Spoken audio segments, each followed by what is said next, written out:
This is the Eastern Bluebird, a small migratory bird found in open woodlands, farmlands, and orchards. Bluebirds are only found in North America. Here's what their song sounds like.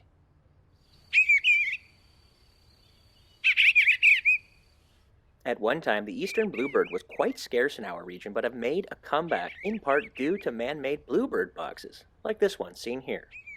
In the late 1970s, the bluebird was declared a rare species because of its low population. But in just 20 years, 1996, it was taken off of that list. Bluebirds are a favorite among gardeners because they help control insect populations. The bluebird sits patiently on a branch waiting to spot insects. When it sees one, it pounces.